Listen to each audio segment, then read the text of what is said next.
بسم اللہ الرحمن الرحیم۔ السلام علیکم ورحمۃ اللہ وبرکاتہ۔ میں آصف الرحمن علوی آپ کے سامنے حاضر ہوں۔ آج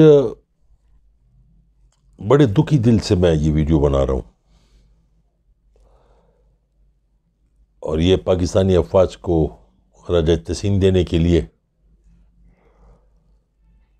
ان کو ٹریبیوٹ دینے کے لیے میں یہ ویڈیو بنا رہا ہوں۔ یہ سلسلہ الزام تراشی کا، توہین آمیز گفتگو کا،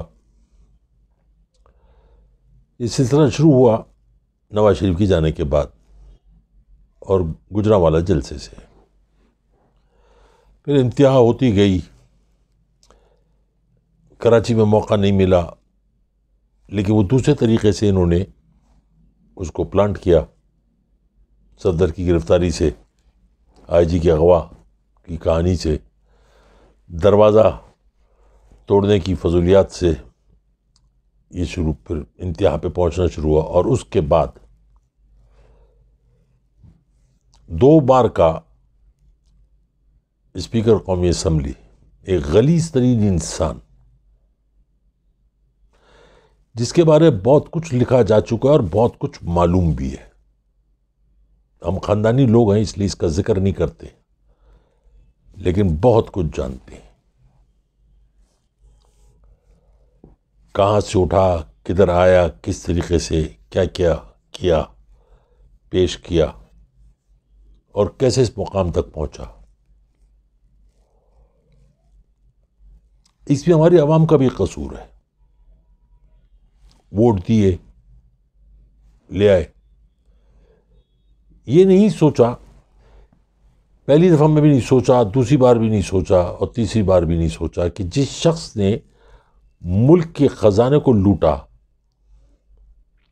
جس کی اپنی اولاد، آڑو جیسی، سڑی ہوئی آڑو جیسی اولاد ملک سے باہر ہے، وہاں کی نیشنل بن کے رہ رہی ہے، وہ لوگ اس ملک پہ حکمرانی کر رہے ہیں، جن کی گودوں میں پلے، اسٹیبلشمنٹ کی گود میں، جنہوں نے ان کو فیڈر دیا، پیمپر چینج کیے، اور فرش سے عرش پہ لا کے بٹھا دیا۔ تو پرانی کہاوت ہے یا اللہ کا فرمان جو ہے وہ سب یاد آتی ہیں اس عمر میں آ کے، کہ حرام کی دولت اور حرام کی اولاد کبھی تمہارے ساتھ نہیں رہ سکتی۔ جس طریقے سے حرام کی دولت آتی ہے ویسے نکل بھی جاتی ہے۔ حلال کی دولت کا خوف نہیں ہوتا، حرام کی دولت کا خوف ہوتا ہے اس کے جانے کا۔ حلال کی دولت کا کوئی خوف ہی نہیں ہوتا، کہ اس آدمی کی سوچ ہوتی ہے یہ میرے رب نے مجھے دیا، جب کسی اور کو ضرورت ہوگی تو ہو سکتا ہے مجھ سے لے کے کسی اور کو دے دے۔ لیکن حرام کی دولت کا ہر قدم پہ خوف ہوتا ہے، بیماریاں لگتی ہیں انسان کو۔ جو کچھ بھی ہوا پچھلے دنوں، وہ کسی بھی طریقے سے قابل قبول نہیں۔ میں نے بھارت کے چینل پہ دیکھا جس طرح سے وہ جشن منا رہے تھے، اور ہم یہاں پوری قوم مجھ سمیت خون کے آنسو رو رہے تھے کہ ہماری جیت کو، ہماری فتح کو ان کنجروں نے کس طریقے سے اس کو شکست میں بدل دیا۔ گو کہ وہ بدلا نہیں، وہ رہے گا تاریخ کا حصہ، لیکن تکلیف پہنچی دل کو، بے انتہا تکلیف پہنچی۔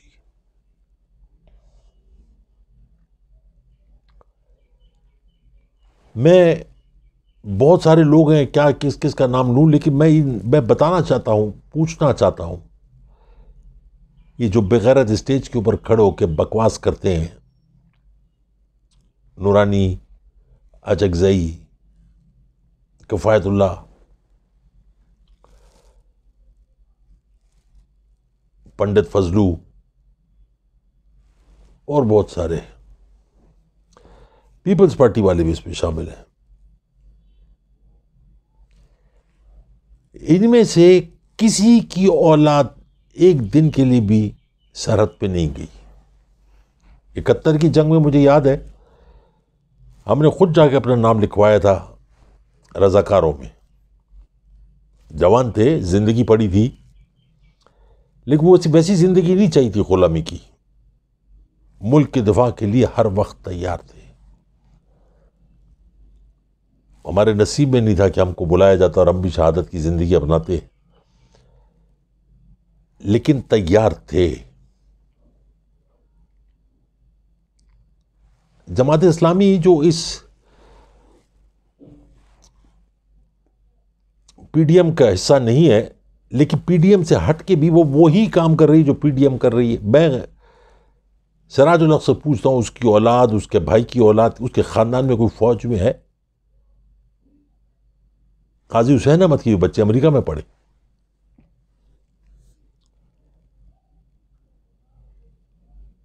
دوسروں کو منافق کہنے والے، دوسروں کو بغیرت کہنے والے، دوسروں کو غدار کہنے والے، خود اپنے گربان میں جا کے کتنے بڑے غدار ہیں یہ.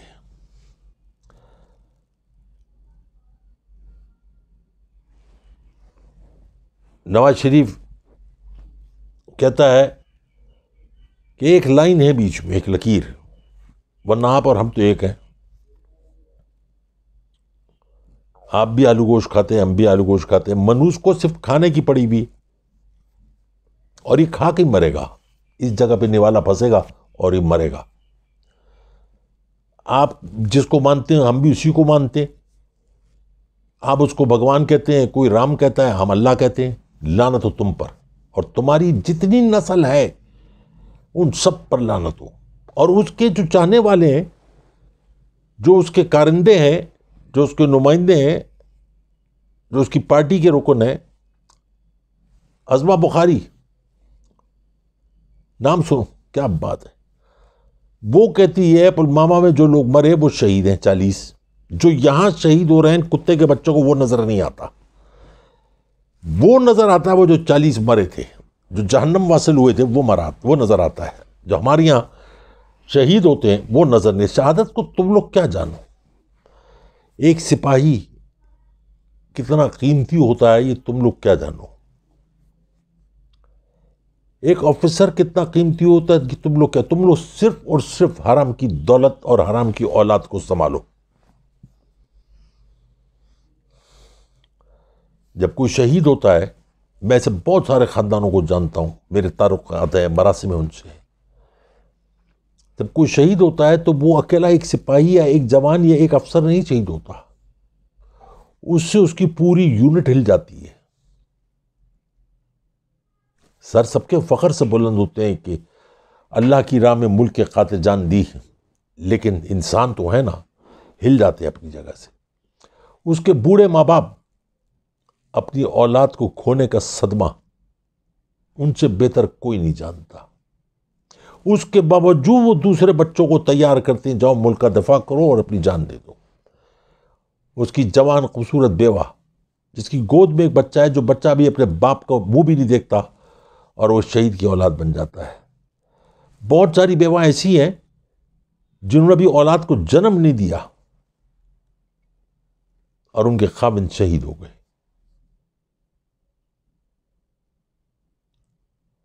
اور وہ اس شہادت کے رتبے کو لے کے چلی. جتنوں کو میں جانتا ہوں ان میں سے کسی نے دوسری شادی نہیں کی. انہوں نے اپنے آپ کو شہید کی بیوہ کہلانا پسند کیا، دنیاوی دولت میں نہیں پھنسی، اور اس کے باوجود انہوں نے اپنی اولاد کو تیار کیا. میں ایک خاتون کو جانتا ہوں، میری ان کے ساتھ گھریلو ٹرمز ہیں، میری چھوٹی بہنوں کی طرح ہیں. شادی ہوئی ان کی، ولیمے والے دن کال آ گئی. ولیمے کے دوسرے دن انہوں نے جوائن کر لیا، اپنی 2 دن کی دلہن کو چھوڑ کے چلے گئے. اللہ اکبر. ایک ہفتے بعد اطلاع آتی ہے کہ وہ جوان شہید ہو گیا. میں بھی اس وقت گھر پہ موجود تھا. اس کی والدہ نے کہا رونا نہیں، قرآن پڑھو اور اللہ کا شکر ادا کرو. وہ اکلوتا بیٹا تھا، 6 بہنوں کا بھائی اکلوتا. قرآن پڑھا گیا، پاکستانی پرچم میں لپیٹ کے اس کی تدفین کی گئی. اس کی بیوہ جو تھی جوان تھی، خوبصورت تھی. عدت کے بعد ان کے والد صاحب نے مجھ سے کہا کہ تم اور تمہاری بیوی سمجھاؤ اس کو کہ اب یہ جوان ہے، دوسری شادی کر لے. اس نے کہا نہیں. اللہ کا نظام دیکھو کہ وہ ایک دن میں پیٹ سے ہو گئی. اس نے اس بچے کو جنم دیا، اپنی 6 نندوں کو رخصت کیا، اپنے بوڑھے ساس سسر کی خدمت کی، اس بیٹے کو پال پوس کے جوان کیا، اور اس نے پھر اس بیٹے کو فوج میں بھیج دیا. یہ ہے رتبہ، جذبہ. میں ہر وقت اللہ سے دعا کرتا ہوں کہ اللہ اتنا موقع ضرور دینا کہ توبہ طلب کر لی جائے. لوگ کہتے ہیں نا کہ بیٹھے بیٹھے بلا لے، چلتے ہاتھ پیر بلا لے. میں کہتا ہوں اتنا وقت ضرور دے کہ انسان کو توبہ کرنے کا موقع ملے. میں اس عمر بھی دعا کرتا ہوں کہ یا اللہ کوئی ایسا موقع دے، کوئی ایسی بات دے، کوئی ایسی واقعہ، ایسا حالات، کوئی ایسی چیز ہو کہ میں سرخ روح ہو کے اللہ کے پاس جاؤں اور شہادت کا رتبہ پاؤں. نہیں ہے. مگر میرا سوال ان سارے حرام کے جنوں سے ہے کہ تم جس فوج کو برا کہتے ہو، جس کے خلاف توہین آمیز الفاظ نکالتے ہو، تمہاری گفتگو میں گفت کے علاوہ سب کچھ ہے، گوئی گوئی ہوتا ہے. کبھی اللہ سے بھی خوف کیا؟ کبھی ڈرے ہو اللہ سے؟ کیسے ڈرو گے جبکہ میرے اللہ نے واضح طور پہ کہا ہے کہ حرام کھانے والوں کے عقلوں پہ پتھر، آنکھوں پہ پردہ اور دلوں پہ مہر لگا دیتا ہوں، ان سے سوچنے سمجھنے کی صلاحیت چھین لیتا ہوں. یہ اپنے کفر میں، اپنی فرعونیت میں اس قدر ڈوب جاتے ہیں کہ سب کچھ بھول جاتے ہیں. اور یہ بھولے میں ان کو بھٹکاوا مت کہو، بھٹکاوا لوٹ کے گھر آتا ہے. یہ گندے خون ہے.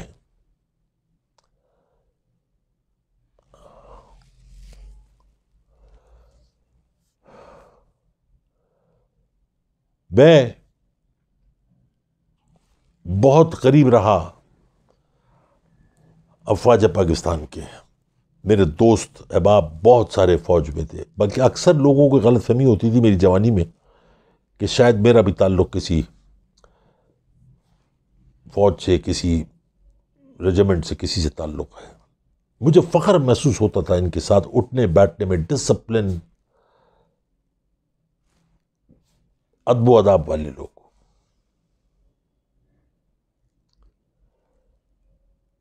میرے ساتھ کے جو دوست تھے وہ تو ریٹائر ہو گئے، میں سے 2 شہید ہو گئے، لیکن آج بھی وہ درد محسوس کرتا ہوں.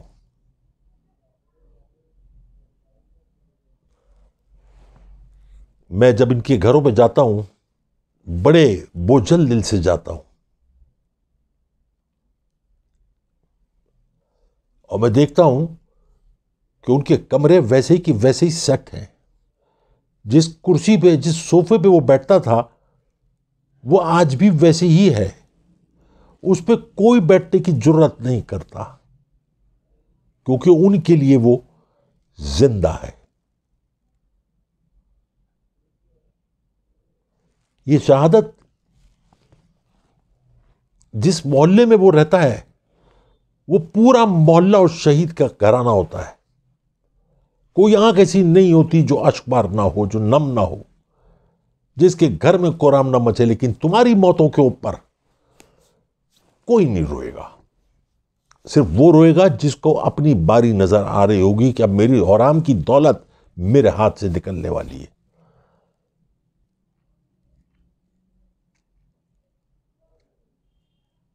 مجھے دکھ ہوتا ہے اپنی انتظامیہ پہ، اپنے خاص طور پہ آج میں کہہ رہا ہوں مجھے اپنی عدلیہ پہ بہت دکھ ہوتا ہے. جس جگہ سو موٹو لینا چاہیے وہاں نہیں لیا. ملک کے وقار کے لیے افسوس، سخت افسوس.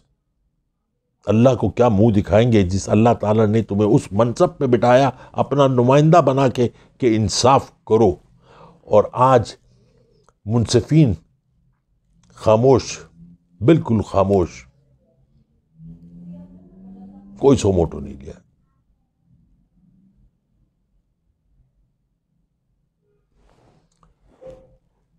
میں پچھلے دنوں طبیعت میری خراب تھی، پھر بھی میں بہت سارے لوگوں سے ملا، مجھے ایک شخص ایسا نظر نہیں آیا جس نے یہ کہا ہو کہ انہوں نے کون سی غلط بات کی۔ سب نے گالیوں سے نوازا، بد دعاؤں سے نوازا، اور جتنا برا کہہ سکتے تھے کیا۔ میں ایسے بہت سارے نون لیگیوں کو جانتا ہوں، لوگ پٹواری کہتے ہوں گے لیکن میں نہیں کہتا۔ میں ان سے بھی ملا، انہوں نے بھی مجھ سے کہا کہ بہت غلط ہوا۔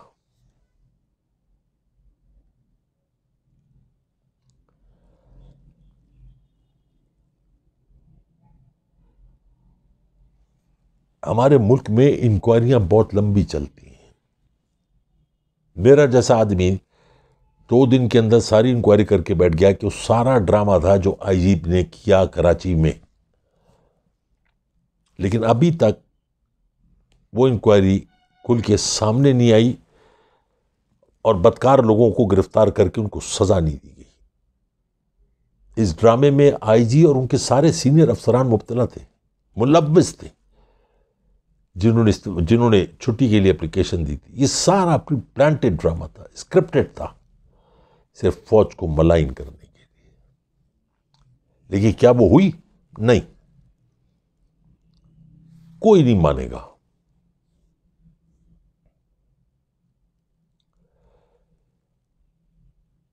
میں نے 2-3 دن پھر غیر حاضری کی، کچھ طبیعت کی وجہ سے کچھ بوجھل دل تھا میرا۔ میں نے فیصلہ کیا تھا کہ میں ان لوگوں کو اب پورا ننگا کروں، ان کی پوری نسلوں کو ننگا کروں۔ پھر میں ڈر گیا اللہ سے، میں نے کہا یا اللہ مجھے حوصلہ دے، میں جس طریقے سے چل رہا ہوں ویسے ہی چلوں، لیکن مجھے اس جگہ پہ مت پہنچا کہ میں اپنی زبان سے کوئی ایسی بات کہہ دوں کہ جس کا بدلہ تو نے لینا تھا اور میں وہ موقع گنوا دوں۔ میں وہ موقع نہیں گنوانا چاہتا۔ میں تجھ سے اپنے لیے کوئی انصاف نہیں مانگتا، میں اپنے لیے تجھ سے رحم مانگتا ہوں، مگر ان لوگوں کے ساتھ میں ضرور چاہتا ہوں کہ تو انصاف کرے۔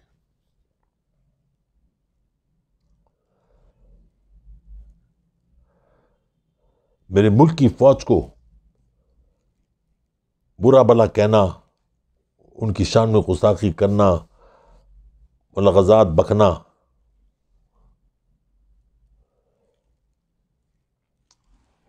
یہ ایک ایسی تکلیف دہ بات ہے کہ شاید میں نہیں تو کوئی اور ضرور کھڑا ہو کے اس کا انتقام لے سکتا ہے۔ پورے ملک میں ایک سکتے کا عالم ہے، کیا بیٹا ہو کیا بیٹی ہو، سب کے چہروں پہ ایک عجیب کرب ہے۔ وہ بچے جو صرف ٹک ٹاک، انسٹاگرام اور دوسری چیزوں میں لگے رہتے تھے، آج وہ بھی دکھی ہیں کہ ہماری ملک کے فوج کے بارے میں ہمارے ہی ملک کے لوگوں نے، جو بھارت ہندوستان کے ٹکڑوں پہ پل رہے ہیں، کتے کے بچے، اس ملک میں 3 دفعہ حکمرانی کرنے کے بعد وہ ہمارے ملک کی فوج کو آج یہ بات سمجھ میں آتی ہے کہ کیوں کہا گیا ہے کہ حرام کی اولاد۔ میں بتاتا ہوں آپ کو حرام کی اولاد کیوں کہا گیا۔ کسی کو گود لے لیں آپ، وہ نیکی کا کام ہے۔ جھولے سے اٹھا لیں، بہت سارے ہمارے ملک میں جو لفافے ہیں وہ بھی جھولے سے اٹھائے گئے، لیکن حرام کی اولاد کس کو کہا گیا ہے؟ کیسے حرام کی اولاد کہا گیا ہے؟ جیسے فوج نے نواز شریف کو پیمپر چینج کیے، اس کو فیڈر دی، اس کو دودھ پلایا، اس کو پالا پوسا جوان کیا اور اس کو اس مقام پہ لا کے کھڑا کیا کہ 3 دفعہ کا وزیر اعظم بنایا اور اس نے آج ڈس لیا۔ یہ ہے وہ حرام کی اولاد، یہ ہے وہ سپولیے سانپ کے بچے جن کو دودھ پلاؤ گے تم کو ڈس لیں گے، کیونکہ ان کے تلڑ میں، ان کے پیٹ میں سارا حرام بھرا ہوا تھا۔ ان کے باپ نے حرام کمایا، ان کو حرام کھلایا بڑے شریف صاحب نے، اور ان سب کو کیا کہوں یار میں.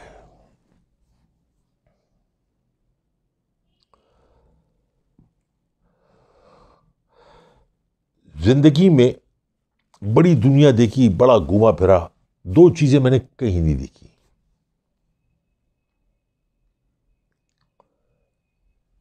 جب ریگن کے ساتھ اس پہ اٹیمپٹ ہوا تو نیوز آئی، میں وہیں تھا کیلیفورنیا میں، نیوز آئی، مگر ہر 10 منٹ بعد بریکنگ نیوز نہیں آتی تھی. جیسے ہمارے ملک میں بریکنگ نیوز اتنی دفعہ آتی ہے کہ اب اس کی کوئی حیثیت، کوئی اوقات ہی نہیں رہی.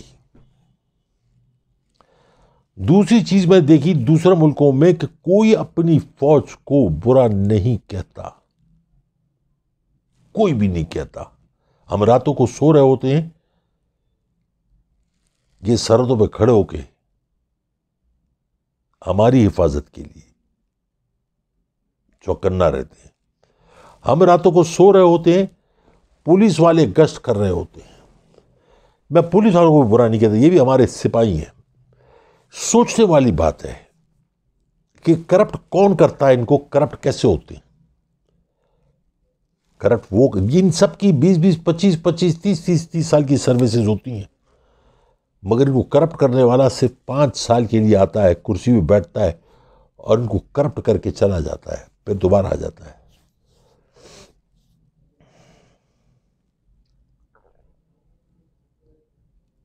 یہ گنتی سے 400 500 لوگ ہیں جن کا منہ کچلنا بہت ضروری ہے. میں یہی دعا کرتا ہوں کہ یا اللہ یہ سڑکوں پہ نہ ہو، کیوں گیہوں کے ساتھ گھن بھی پستے ہیں. لیکن جس طریقے سے انہوں نے ہماری فوج کو ملائن کرنے کی کوشش کی، یعنی اس حد تک آپ دیکھیے کہ اس حرام زادے ایاز صادق کے دفاع کے لیے جو لوگ کھڑے ہوئے، یہ وہ لوگ ہیں جن کا ساری دنیا کو پتا ہے کہ یہ نسلی غدار ہے، کتے کے بچے، بالکل نسلی غدار ہیں. یہ خرم دستگیر وہ کہتا ہے مجھے مت چھیڑو، میرے پاس اور بھی راز ہیں. کیا راز ہے؟ جس کے باپ نے محترمہ فاطمہ جناح کے الیکشن میں ایک کتے کے گلے میں پٹا ڈال کے محترمہ کے نام کی نیم پلیٹ ڈال کے اس کو پورے گجرانوالہ میں گھمایا، یہ اسی کی اولاد ہے، حرام کھانے والوں کی حرام کی اولاد. وہ کہتا ہے، ٹی وی پہ آگے کہتا ہے کہ اس بات کو نہ چھیڑیں، میرے پاس اور بھی بہت سارے راز ہیں. پکو، نکالو اپنے اس حرام کے منہ سے. تمہارے منہ سے سوائے بدبودار فضلے کے اور کچھ نکل بھی نہیں سکتا. تم سارے کے سارے فضلہ ہو، گٹر میں بہانے کے قابل.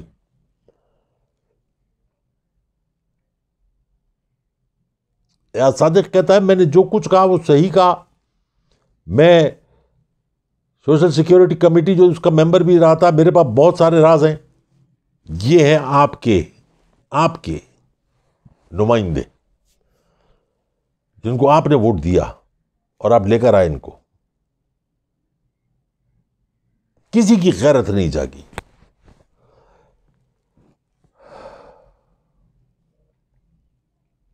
ابھی قبل اس وقت ہے، میں کچھ کہہ نہیں سکتا، لیکن لگتا ہے کہ جنرل قادر بلوچ کی غیرت جاگی ہے. لیکن ابھی قبل اس وقت ہے، 7 تاریخ کا انتظار کیجیے، دیکھیے وہ کیا کہتا ہے.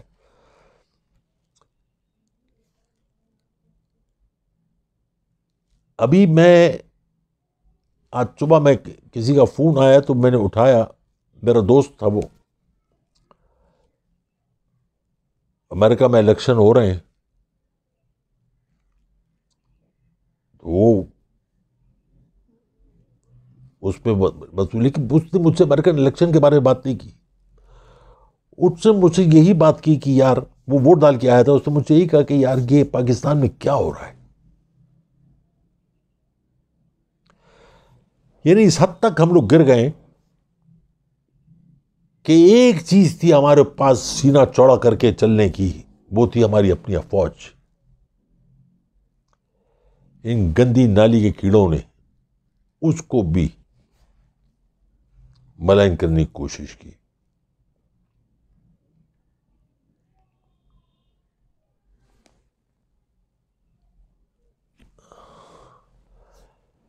میں قوم کو یہ بتانا چاہتا ہوں، اپنے بچوں کو، تمام کو، یہ فوج ہے تو ہم ہیں۔ جن ملکوں میں فوج نہیں ہے ان کا حال دیکھ لو آپ، لیبیا کو دیکھ لو، عراق کو دیکھ لو، شام کو دیکھ لو، سیریا کو دیکھ لو، اور اس کے بعد خود فیصلہ کرو کہ یہ ملک اور فوج چاہیے یا ان جیسے کنجر چاہیے۔ یہ آپ کو سوچنا ہے۔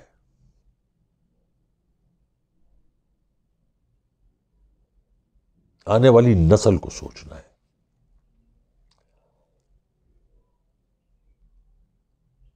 میں آج کے لیے اتنا ہی کروں گا، اور دعا کروں گا اللہ تعالیٰ سے کہ ان لوگوں کو، کیونکہ میں ہدایت کی دعا نہ مانگتا ہوں اور نہ لوگوں سے کہتا ہوں کہ ہدایت کی دعا مت مانگو۔ ہدایت کے لیے اللہ تعالیٰ نے قرآن میں واضح طور پہ کہا ہے کہ ہم ہدایت اس کو دیتے ہیں جو ہم سے خود ہدایت مانگتا ہے، ورنہ پاکستان میں کیا دنیا بھر کے ماں باپ اپنی اولاد کے لیے ہدایت مانگتے ہیں، کیا ملتی ہے؟ نہیں ملتی۔ ان کے لیے ہدایت نہیں مانگو، ان کے عبرتناک انجام کے لیے دعا مانگو، ان کی ذلت بری موت کے لیے دعا مانگو، ان کو دنیا میں، دین میں تو خیر ہے ہی نہیں، دنیا میں رسوا کرنے کے لیے دعا مانگو، ان کو نیست و نابود کرنے کے لیے دعا مانگو، ان کی نسلوں کو اجاڑنے کے لیے دعا مانگو۔ جو ہندوستان میں جو لوگ مرے فوجی، 40 لوگ، ان کو جو شہید کہتا ہے اس کی بربادی کی دعا مانگو، اس کے لیے کہو کہ اللہ اس کی اولاد کے ذریعے ان کو دکھ پہنچا، ان کو تکلیف پہنچا، جس طریقے سے انہوں نے ہماری قوم کے لوگوں کو دکھ پہنچایا، تکلیف پہنچائی ہے، جس طریقے سے ہماری فوج کو ملائن کیا ہے۔ میں دعوے سے کہتا ہوں تم میں سے کسی نہ کسی کی دعا ضرور قبول ہوگی۔ اس دعا کے ساتھ میں آج بچوں سے مخاطب نہیں ہوں، کل کی ویڈیو میں ضرور ہوں گا، اس دعا کے ساتھ کہ میرا ملک اور میری فوج میرا سرمایہ ہے، پوری قوم کا سرمایہ ہے۔ اس دعا کے ساتھ کہ یا اللہ میرے ملک اور میری فوج کی حفاظت کرنا۔ یہ ہیں تو ہم ہیں، یہ نہیں ہیں تو ہم نہیں۔ اپنی دعاؤں میں پیار محبت میں یاد رکھیں۔ میری طرف سے بہت سارا پیار، بہت ساری محبت، بہت ساری دعائیں۔ السلام علیکم ورحمۃ اللہ وبرکاتہ۔